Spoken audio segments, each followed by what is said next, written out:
आज है 26 सितंबर 2023 दिन मंगलवार। Welcome back to clean news MP. चलिए देखते हैं मध्य प्रदेश की 25 फटाफट बड़ी खबरों को। इससे पहले आप न्यूज को कहां से देख रहे हैं हमें कमेंट में बताना बिल्कुल ना भूलें। साथ ही हमारे फेसबुक पेज को भी फॉलो करें। फेसबुक पेज का लिंक डिस्क्रिप्शन में दिया गया है। जल्द शुरू होगा लाडली बहना योजना का तीसरा चरण। लाडली बहना योजना 3.0 के तीसरे राउंड का रजिस्ट्रेशन 3 सितंबर के बाद शुरू हो सकता है। संभावना है कि ज्यादा से ज्यादा 6 से 7 दिनों के लिए रजिस्ट्रेशन होगा। जानकारी के मुताबिक आचार संहिता लगने के पहले महिलाओं के तीसरे राउंड का आवेदन शुरू होने वाला है। वहीं तीसरे राउंड में 1250 रुपए का भुगतान किया जाएगा और धीरे धीरे ये राशि बढ़ाकर 3000 रुपए प्रतिमाह कर दी जाएगी। ये राशि प्रत्येक महीने की 19 तारीख को हितग्राहियों के खाते में डाली जाती है। बंद हो सकती है लाडली बहना योजना, कमलनाथ ने जताई आशंका। मध्य प्रदेश कांग्रेस अध्यक्ष कमलनाथ ने लाडली बहना योजना के बंद होने की आशंका जताई। उन्होंने आशंका जताई कि राज्य की महिलाओं को दी जा रही राशि अगले महीने से बंद हो सकती है। वहीं भाजपा ने कमलनाथ के इस दावे को खारिज कर दिया और इस पर सियासी हलचल तेज हो गई है। पटवारी संक्रमित भूख हड़ताल का 5वां दिन, मांग न पूरी होने पर जारी रहेगा धरना प्रदर्शन। 28 अगस्त से प्रदेश भर में पटवारियों ने अपनी मांगों के चलते हड़ताल जारी कर रखी है। आपको बता दें कि पटवारियों द्वारा हड़ताल जारी रखने का 29वां दिन बीत चुका है।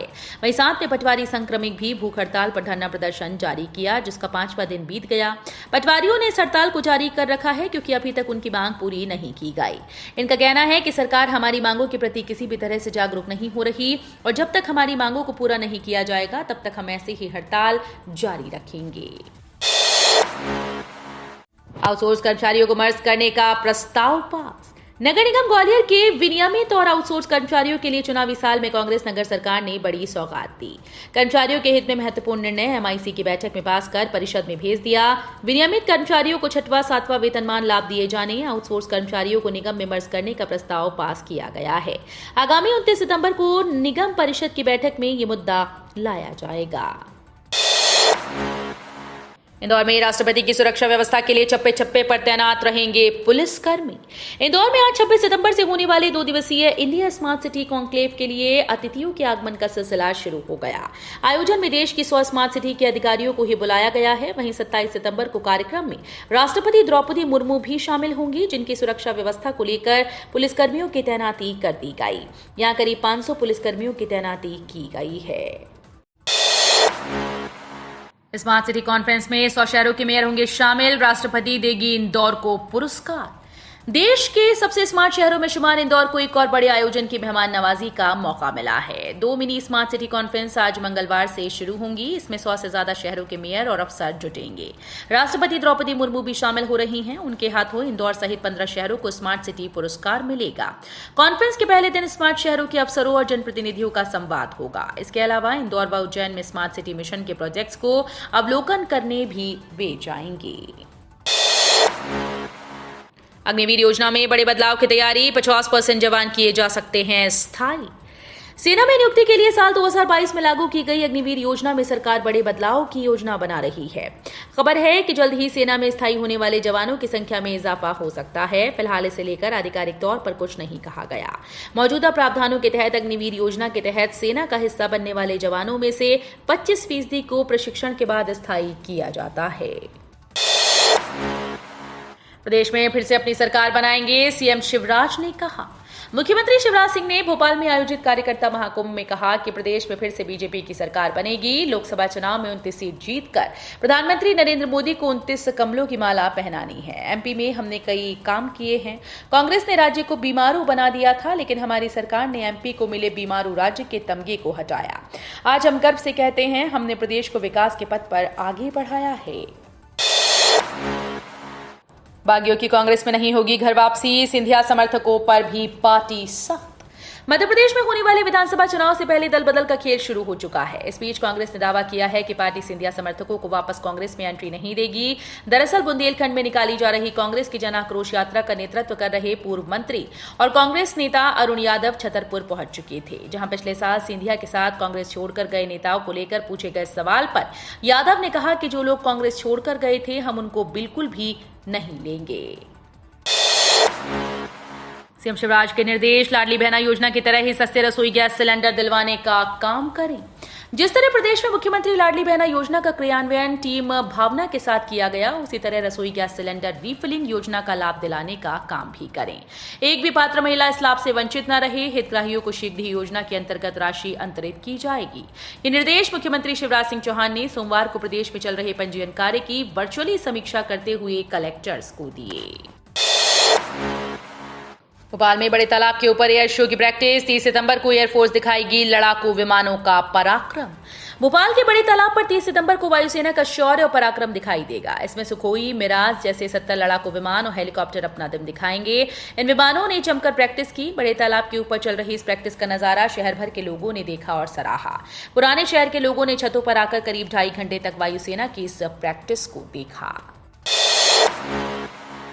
एमपी में फिर बदला मौसम का मिजाज। मौसम विभाग ने जारी किया हाई अलर्ट। मध्य प्रदेश में मौसम की आंख मिचौली जारी है। आईएमडी के पूर्वानुमान के अनुसार आने वाले 24 घंटों में खरगोन, उज्जैन, बुरहानपुर, खंडवा, बालाघाट, मंदसौर में हल्के से भारी बारिश का येलो अलर्ट जारी किया गया। आईएमडी के पूर्वानुमान के अनुसार मध्य प्रदेश में 2 दिन बाद यानी 28 और 29 सितंबर के बीच एक और वेदर सिस्टम सक्रिय होने के आसार हैं, जिसके चलते प्रदेश के अलग अलग हिस्सों में फिर से तेज बारिश होने की संभावना मौसम विभाग ने जताई है।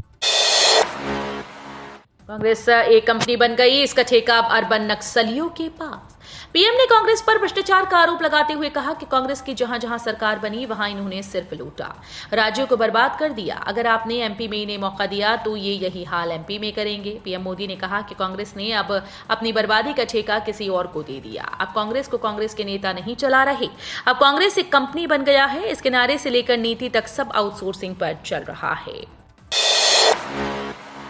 उज्जैन के महाकाल हुए अरबपति, 8 माह में बनाया कमाई का नया रिकॉर्ड। मध्य प्रदेश के उज्जैन में स्थित विश्व प्रसिद्ध श्री महाकालेश्वर मंदिर की आय अब अरबों में पहुंच गई। महाकाल लोक के लोकार्पण के बाद लगातार बढ़ती श्रद्धालुओं की संख्या ने बीते 8 महीनों में कमाई के पुराने सभी रिकॉर्ड तोड़ दिए हैं। 3 करोड़ 50 लाख श्रद्धालुओं ने इस दौरान महाकाल दर्शन कर महाकाल मंदिर की आय अरबों में पहुंचा दी।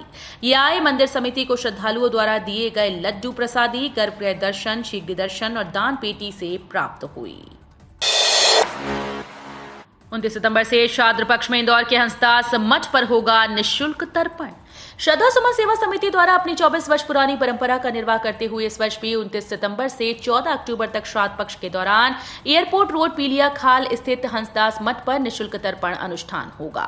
इस दौरान 7 से 13 अक्टूबर तक पितृ मोक्षदायी भागवत का आयोजन किया जाएगा। इसमें भागवताचार्य पंडित पवन तिवारी के मुखारविंद से कथा होगी। हंसदास मठ के महामंडलेश्वर स्वामी रामचरण दास महाराज के सानिध्य और पंडित पवन दास महाराज के मार्गदर्शन में ये किया जाएगा। एमपी साध्वी प्रज्ञा बोली, कांग्रेस की सरकार और एटीएस की प्रताड़ना से मेरी बॉडी डैमेज हुई। मालेगांव ब्लास्ट 2008 में आरोपी सांसद प्रज्ञा ठाकुर ने एक बार फिर से अपनी हालत के लिए कांग्रेस और एटीएस को जिम्मेदार ठहराया। बीजेपी सांसद प्रज्ञा सिंह ठाकुर ने कहा कि मैं पहले पूरी तरह से स्वस्थ थी, लेकिन पुलिस की कस्टडी में आई तो मेरी समस्या बढ़ती गई। मैं जेल गई तो स्वस्थ थी, लेकिन आने पर बिस्तर पर निकली। कैंसर हुआ, रीढ़ की हड्डी की समस्या और न्यूरो की परेशानी। इसका कारण कांग्रेस की सरकार और एटीएस की प्रताड़ना है। पाकिस्तान से आने वालों को मिलेगा गंगा जल और गीता। हरिद्वार में पिरान कलिया शरीफ में हजरत साबिर मखदूम शाह का 755वां उर्स शुरू हो चुका है। इसमें बांग्लादेश, पाकिस्तान और साउथ अफ्रीका जैसे देशों के ज़ायरीन शामिल होंगे। वक्फ बोर्ड के चेयरमैन शादाब शम्स ने बताया कि उर्स में दूसरे देशों से आने वाले ज़ायरीनों को भाईचारे के संदेश के लिए गीता और गंगा जल भेंट किया जाएगा। इसका मकसद सभी देशों में शांति का पैगाम देना और एक दूसरे के धर्म का सम्मान करना है। वायुसेना में शामिल हुआ पहला C295 विमान, पलक झपकते ही होगा काम। रक्षा मंत्री राजनाथ सिंह की मौजूदगी में भारतीय वायुसेना में पहला C295 विमान शामिल किया गया। ये विमान 5 से 10 टन वाला परिवहन विमान है जो कई मिशन को अंजाम दे सकता है। 11 घंटे उड़ान भर सकता है और कहीं भी कम जगह से लैंड कर सकता है। ये दिन रात बराबर क्षमता से काम कर सकता है। इसकी रफ्तार 480 किलोमीटर प्रति घंटा है। ये विमान पुराने होते एवरो 748 का स्थान लेगा। पीएम किसान योजना का इन किसानों को नहीं मिलेगी 15वीं किस्त। मीडिया रिपोर्ट्स की माने तो इस बार पीएम किसान योजना के तहत किसानों को दी जाने वाली पीएम किसान सम्मान निधि योजना की 15वीं किस्त के लिए आवेदन शुरू हो गए हैं। ऐसा माना जा रहा है कि पीएम किसान सम्मान निधि की अगली किस्त में लाभार्थियों की संख्या में कमी आ सकती है। इसके तहत भूलेखों के सत्यापन के दौरान हर किस्त में पहले बड़ी संख्या में लोगों का नाम पीएम किसान योजना की लिस्ट से बाहर किया गया है।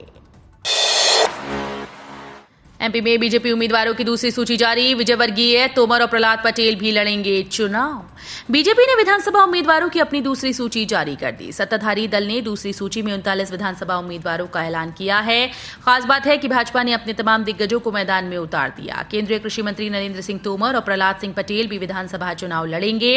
इतना ही नहीं, पार्टी ने राष्ट्रीय महासचिव कैलाश विजयवर्गीय को भी उम्मीदवार बनाया है। मोदी सरकार की बड़ी तैयारी, घर खरीदने वालों को सस्ते में मिलेगा होम लोन।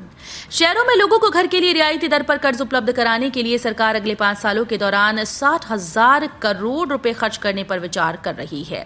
सूत्रों के मुताबिक ऐसे सभी लोग इस योजना के पात्र होंगे जो 50 लाख रुपए से कम का होम लोन 20 साल की अवधि के लिए लेंगे। ब्याज में मिलने वाली छूट लाभार्थियों के आवास ऋण खाते में पहले ही सरकार द्वारा जमा कर दी जाएगी। अजब गजब, झोली में लटकाकर गर्भवती को पहुंचाया अस्पताल। बड़वानी में एक गर्भवती को एम्बुलेंस तक पहुंचाने में 5 किलोमीटर का सफर तय करना पड़ा। पानसेमल विकासखंड के खामघाट गांव से मेन रोड तक आने वाली सड़क खराब है, साथ ही नाले के उफान पर होने से एम्बुलेंस घर तक नहीं पहुंच पाई। ऐसे में परिजनों ने प्रसव पीड़ा से कराहती रिंगाबाई को बांस के सहारे कपड़े की झोली में डालकर एम्बुलेंस तक पहुंचाया। हालांकि रास्ते में ही डिलीवरी हो गई, फिर डॉक्टर्स ने उसे बड़वानी रेफर कर दिया। उज्जैन में मिले प्राचीन परमार कालीन अवशेष। उज्जैन के तिरुपति पैराडाइज 30 कॉलोनी में खुदाई के दौरान प्राचीन परमार कालीन अवशेष मिले हैं। विश्व हिंदू परिषद के कालिदास प्रखंड मंत्री कमल पंड्या और senior research fellow UGC archaeologist Shubham Kewalia मौके पर पहुंचे। ये परमार कालीन अवशेष करीब 1000 से 1100 साल पुराना बताया जा रहा है। वहीं पुराविद विक्रम विश्वविद्यालय के रमन सोलंकी ने भी अवशेषों के परमार कालीन होने की पुष्टि की है। भारतीय अंपायर नितिन मेनन के नाम दर्ज होगा बड़ा record. ICC men's cricket world cup 2023 के पहले मुकाबले में 5 अक्टूबर को भारतीय अंपायर नितिन मेनन मैदानी अंपायर होंगे। इस दौरान नितिन मेनन अपने नाम एक रिकॉर्ड भी बनाएंगे। 39 वर्षीय नितिन मेनन दुनिया के सबसे कम उम्र के अंपायर होंगे जो ICC men's cricket world cup 2023 में अंपायरी करेंगे। आईसीसी ने कुल 16 अंपायर्स के नाम की सूची जारी की है, जिसमें भारतीय अंपायर नितिन मेनन का नाम भी शामिल है। टीम इंडिया ने रचा इतिहास, पहली बार में ही सोने पर कब्जा। एशियन गेम्स के क्रिकेट इवेंट में पहली बार शामिल महिला टीम इंडिया ने फाइनल में लंका को हराकर गोल्ड पर कब्जा जमाया। भारत की 116 रन के जवाब में श्रीलंकाई टीम 20 ओवर में 8 विकेट खोकर 97 रन बना सकी।